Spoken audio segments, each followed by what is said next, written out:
Taylor Swift made it very clear to the world that she feels wronged, not only by Scooter Braun, who snatched up her old former record label, but by the record industry. Yeah, by the record industry. Because she basically signed away her rights to all of her masters for her first 6 albums when she was a young artist. She was 15 years old. And she's basically saying that they took advantage of a kid who didn't know anything about the business. So, enter a couple of legends in the game who have been at this for many years and understand exactly what Taylor is talking about, but don't necessarily agree with everything she's saying.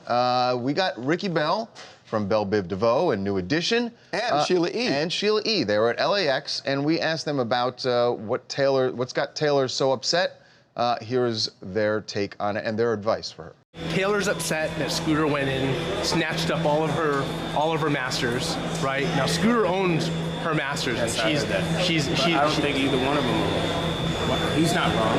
No, of course. He had an opportunity, right? And it's a great investment. But obviously, turned out good for him. You got to get the right people to surround yourself with the right people, making sure that you, and also that you understand. That's part of the music business. You have to learn the business of music. It should be reversed. If you learn the business of music and understand what these contracts say, so that you understand it, then you're okay with it. Don't just sign it because your attorney said to sign it. So I have an issue with this. I know part of it. I hear what Sheila is saying, but Taylor was and a lot of kids who got, like, she was 15.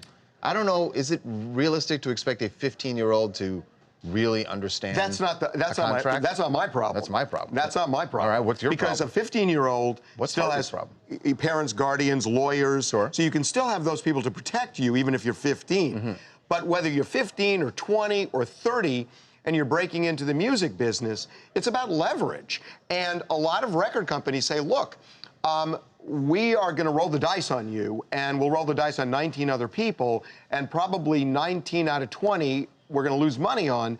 So for all of them, if one of you guys hits, we're going to own the masters. Now, you could say no to that, but if you want their marketing and everything else, and you know, some people are finding alternative ways. Right. Yeah, I mean, it's all about leverage, that you can go to YouTube, or maybe you have the power to say to them, I'm this good. Right. But this is all about negotiating, and a lot of record companies say, look, we're not going to do this unless we own the masters, because that's what American Idol does. It's about leverage in this business. Right. I mean, that's really what it's about. And you're saying the record company has all of it. They have a lot of leverage when it comes to this. Right.